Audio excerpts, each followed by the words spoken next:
Listening test. You will hear a number of different recordings and you will have to answer questions on what you hear.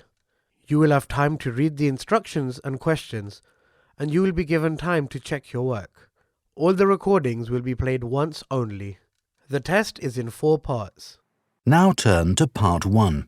First, you have some time to look at questions 1 to 6.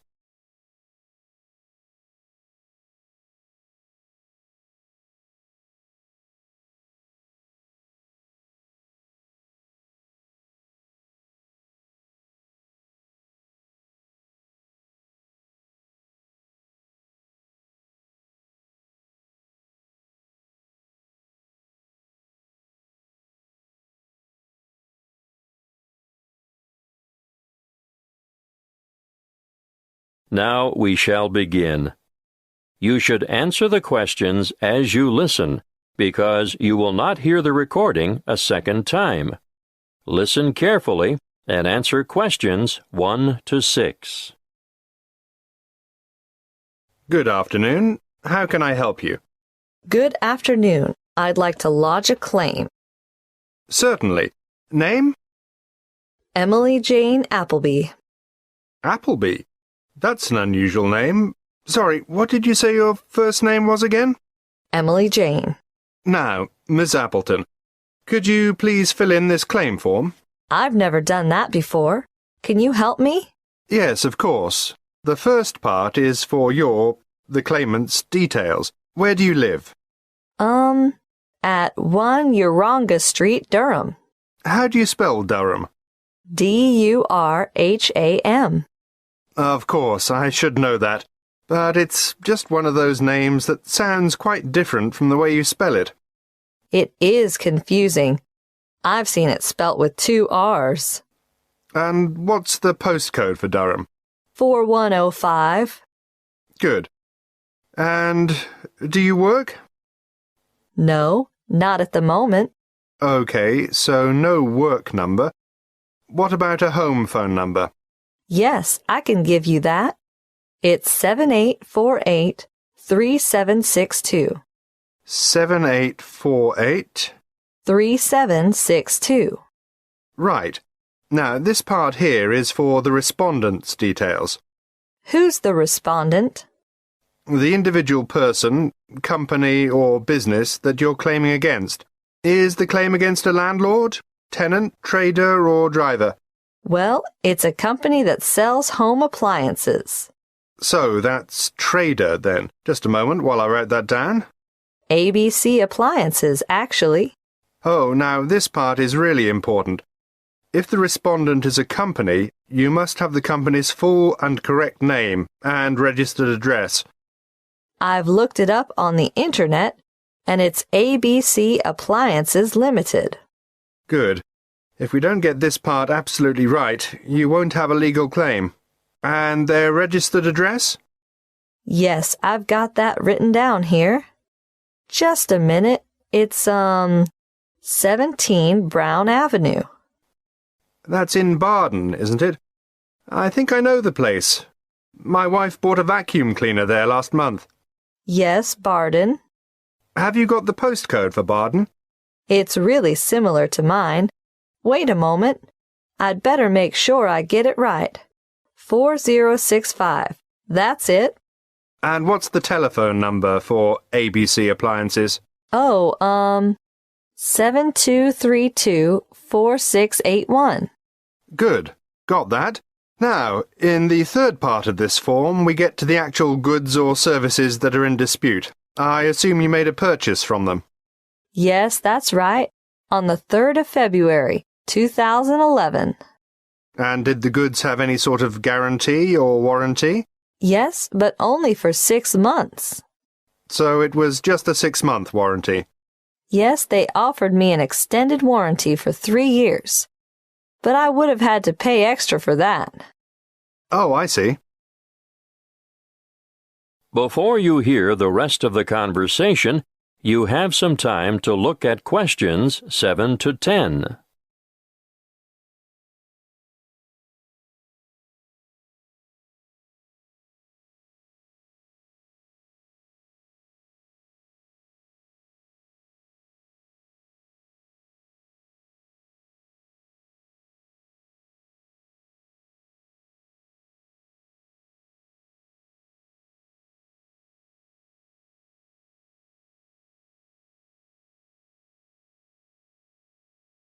Now listen and answer questions 7 to 10. You'll need to give a full description of the goods involved, the nature of the defect or fault, and any other relevant particulars. So, tell me, what did you buy? I bought a washing machine. Yes, but what brand, model, and serial number? The brand name was Mallard, and it was the Whisper model. Serial number, just a moment. I've got the warranty papers in my bag. Yes, here it is. Serial number XY303. Great. Now I need to know how much you agreed to pay. It cost £1,000. Did you trade in your old machine? Yes, as a matter of fact, I did. Okay. Now, what were you given for the trade-in? £250. So, in actual fact, the purchase price you agreed on was £750. That's right. And they delivered the goods 2 days later, on the 5th of March, and picked up the trade-in at the same time. Now, think carefully about this next question. What did the respondents say about the quality of the goods, or the way they would perform? The salesman who served me at the appliance shop said, "The Mallard Whisper model has a much shorter cycle, so it uses less power. Oh," and he added, "and it will also use less water." Is that true? Well, partly. It does seem to use less water, but both the wash cycle and the rinse cycle go on for much longer than my old machine, so I don't see how it can use less electricity. But the sales assistant also said, "This model is whisper quiet." And is it?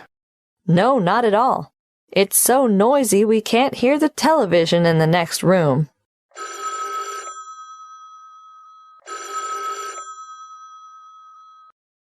Excuse me, I have to answer that. Would you mind waiting? I'll get back to you in a minute. That is the end of Section 1. You now have half a minute to check your answers.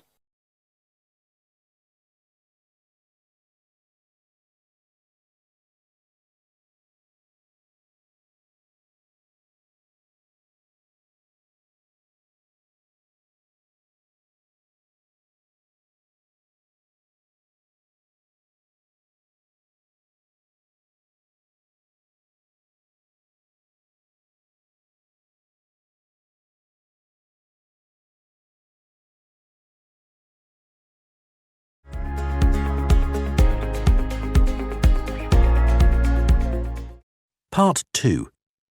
You will hear a representative from Dreamtime Tours giving information about a particular tour option. First, you have some time to look at questions 11 to 14.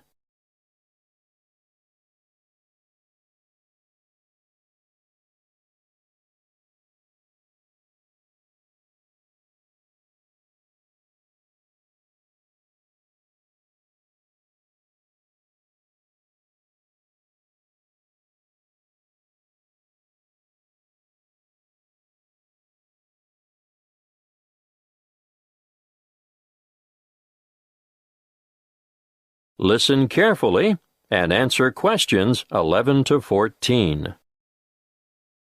Dreamtime Tours have just the tour for you. The one I have chosen to talk to you about today is what I consider our best tour. It will take you from coast to mountain and back again. You'll spend a memorable and very comfortable day traveling in air-conditioned luxury. You'll see from our brochure that we have 4 pickup stops along the coast, and about 20 minutes after we pick up our last passenger for the day, we'll be stopping off briefly at a magnificent housing development, marina, and shopping complex. You'll be able to admire some of the most expensive and lavish houses on the coast. And here we'll take a quick walk around the waterfront. Now, despite its name, Hope Island, we can reach it without getting our feet wet or taking a boat ride. Hope Island is connected to the mainland by bridges. From there, we head inland to the beautiful Tambourine Mountain. You'll have time to browse in the many specialty shops, or you can sit and relax at a friendly outdoor cafe. We board the bus again and pass through an old timber milling town on our way to O'Reilly's Green Mountains.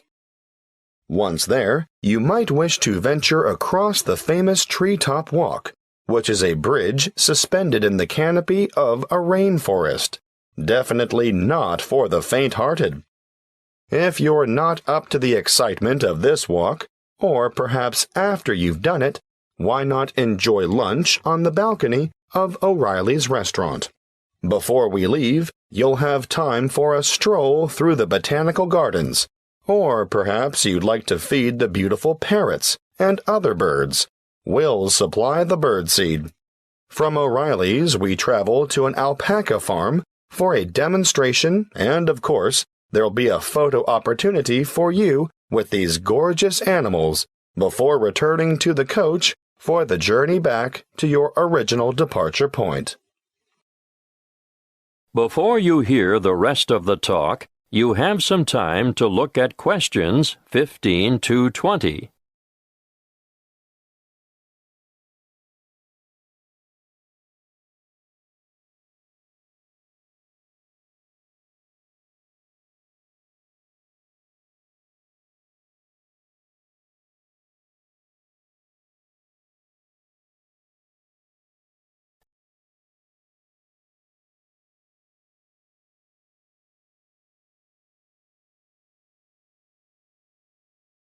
Now listen and answer questions 15 to 20. If I've persuaded any of you to sign up for this tour, take a look at our Dreamtime Tours brochure. You'll see that you can book over the telephone, or you can make reservations through the reception desk. We generally have a member of staff manning the desk from 7:30 a.m. to 9 p.m. every day of the week. Don't hesitate to ask reception staff any questions that you might have about this tour or any other tour, and be sure to make it known if you have any special needs. We'll do our best to make your trip rewarding and worthwhile. If this is the tour you want, be sure to specify Green Mountain Tour, and note that these excursions are full-day tours on 3 days of the week only, Sunday, Monday, and Friday, although we're hoping to have a Saturday tour available by next year. You'll see that fares are extremely reasonable, with each adult paying just $37. Now, that's not bad for a trip of around 280 kilometers, is it? If you want to bring the family, obviously, the Family Pass is great value at $94. That includes 2 adults and 2 children. But if you're an older adult, over 65, in other words, a senior citizen, your fare is discounted too. You'll pay a bit less than the full adult rate. Please note the departure times. We adhere to these strictly. The coach will leave the southernmost point of Coolangatta at 10 to 8 sharp, travel through Burleigh, and on to Surfer's Paradise, which is our most popular pickup point, departing from there at 8:30 in the morning. At 8:45, we make our last pickup at Labrador. May I remind you to dress appropriately for the day? Ladies, no high heels, please. Comfortable walking shoes are what is required, and I always recommend that everyone takes a light jacket because the mountain air can be quite cool compared to the heat and humidity of the coastal regions. Oh, something else I should remind you of.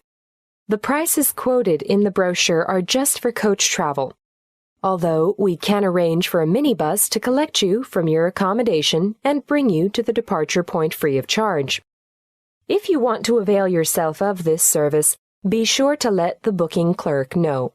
You will need to bring along extra cash or a credit card to cover expenses such as optional side trips, food and drink, and, of course, entrance fees to the various attractions.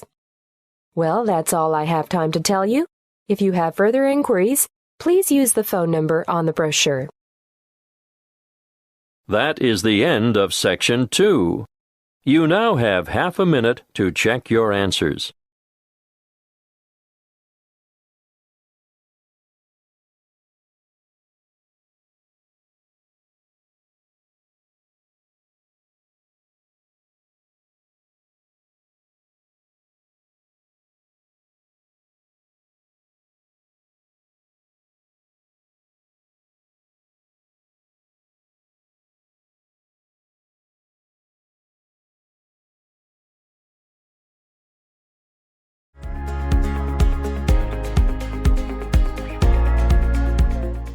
Part 3.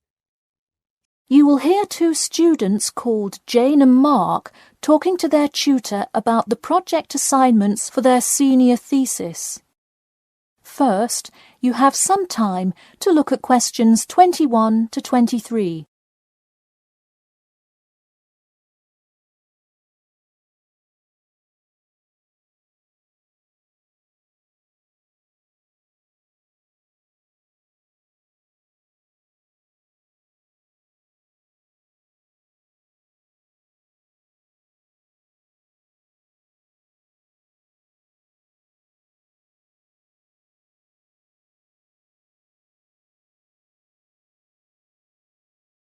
Now listen carefully and answer questions 21 to 23. So, you were both given your project assignments for your senior thesis today, right? Yes, and we already have to submit our topics next week. But how could they give us a grade this soon? No, next week's due date will not be counted towards your final grade. The teachers are just going to read your topic and give you feedback. Oh, I see. So first we should come up with our topics, and then what? Well, once you know what you want to study, you need to think about how you'll study it. You need to decide on your research methods. The methods will be the main part of your paper. What about the results section? Well, I can give you feedback on that, but you will be the one carrying out an experiment, and thus will have to produce the results on your own. What I would like to do today is practice writing research papers before you even begin your report. I'll give you samples of old data from past experience, and you can practice writing results and drawing conclusions. I think that would be really helpful. Yeah, it sounds like a lot of extra work, but I'm sure it would make our actual project easier. You're exactly right. So let's get started. First, let's try this simple experiment on fruit flies. Read the information and then take 25 minutes to summarize a results and conclusion section. That's really important. Pay attention to the time limit. OK, does it still have to be 6,000 words? No, don't worry about that. What if we get off topic? I wouldn't worry too much. You'll have so much information to write about that it should be easy to stay on topic. Before you hear the rest of the talk, you have some time to look at questions 24 to 30.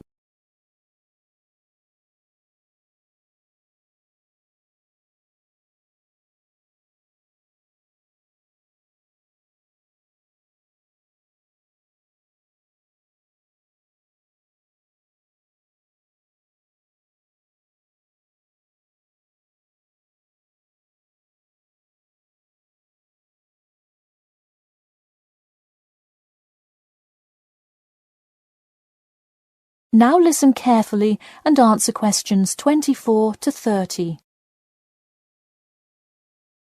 But what about other sources? Well, for this assignment, you can use the one from your textbook. In your actual paper, you should find old experiments that support your topic. So do we need to find different types of sources? For instance, should I be conducting lots of interviews to use in my paper? No, there's no need to conduct lots of interviews or anything like that. OK, I'm ready to get started. I'm still a little confused, though, on how we should format our paper. Don't worry about it for now, but on your final paper, make sure to pay attention to the format. It should follow the guidelines exactly. Oh man, I'm starting to understand why they give us all semester to do this. Are there any other small details like that we should know about? Not a whole lot.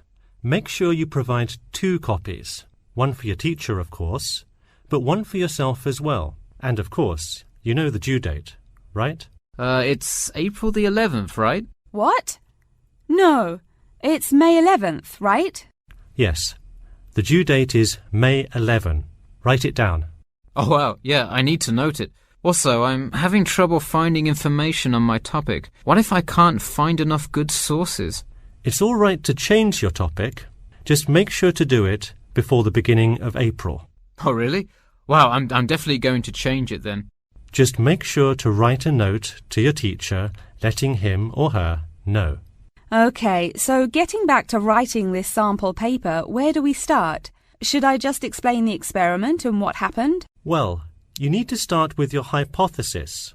What do you think will happen? And then describe your procedure. Then you can write up the results and your conclusions. Oh boy, I don't know if I can handle any more instructions. That is the end of section 3. You now have half a minute to check your answers.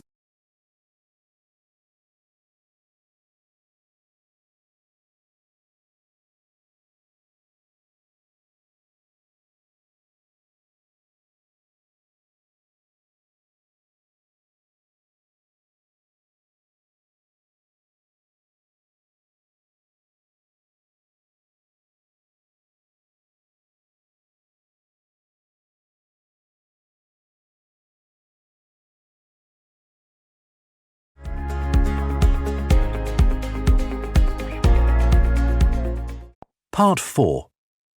You will hear part of a lecture about factors you should consider when creating advertising materials and the effects they can have on your product sales. First, you have some time to look at questions 31 to 40.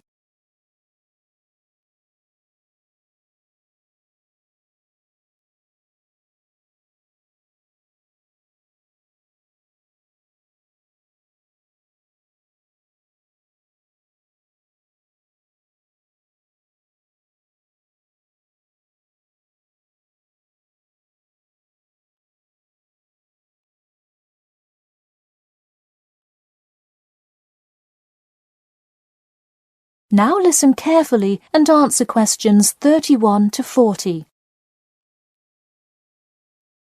Hello class and welcome back to Marketing Strategies. This week I will expand upon last week's lecture by talking about factors you should consider when creating advertising materials and the effects they can have on your product sales. Lesson 1.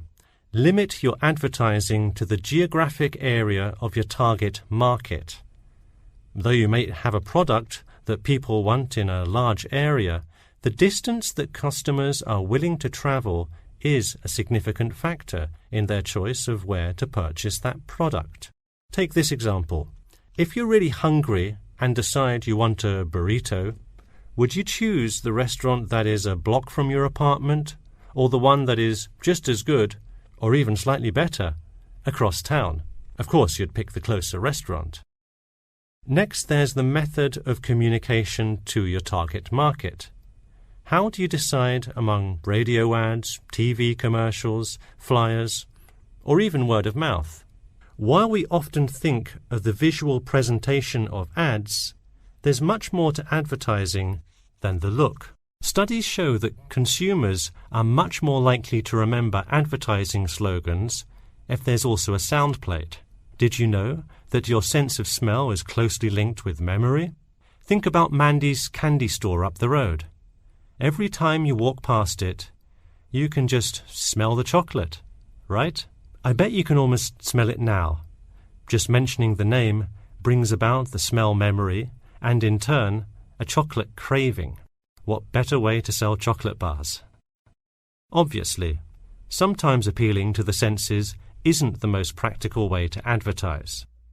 For example, it's a good idea to come up with a marketing strategy that adapts to the product, especially digital products. The flexibility of this kind of products is extremely important, so it's very common for advertisers to form one single layout for all of their ads, the visual, the medium, even the majority of the content, and simply update the ad each time they come out with a new version. Remember, advertising is all about stirring up the right feeling in your potential customers, whether by stimulating the senses, appealing to the intellect, and so on.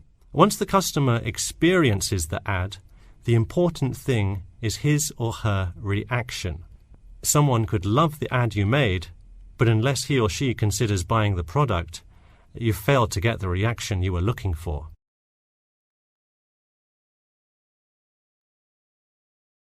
So once you have successfully reached your target customer, and you have his or her business, often you'll want to expand to a larger market. More often than not, the same marketing strategies you used in your small campaign may not work for a larger audience.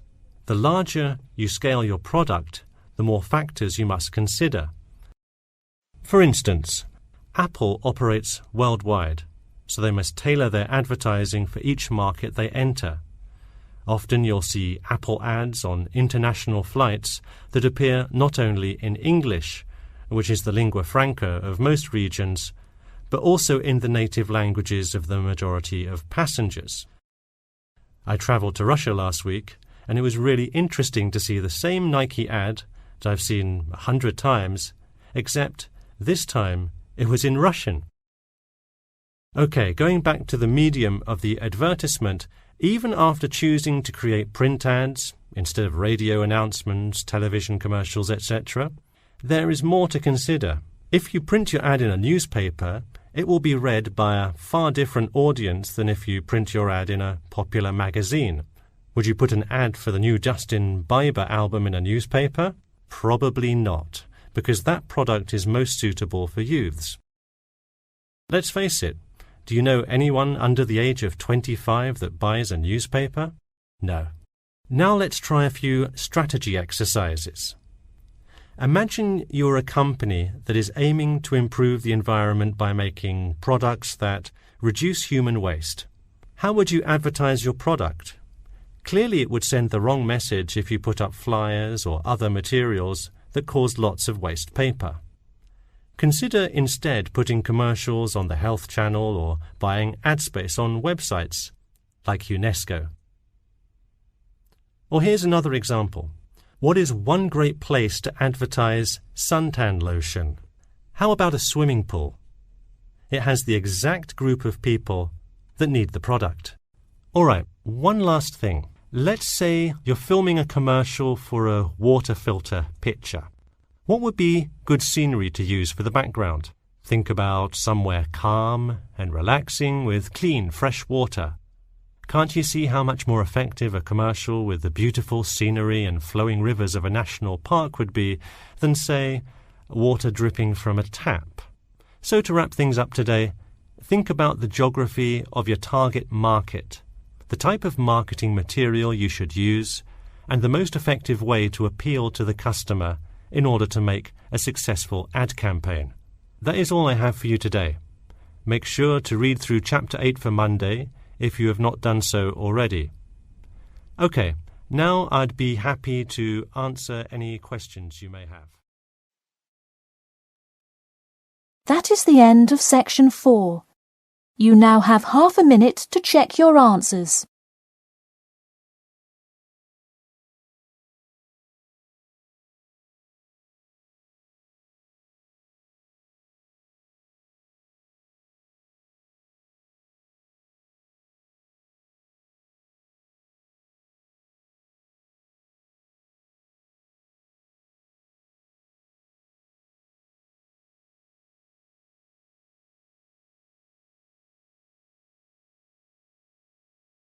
That is the end of the listening test.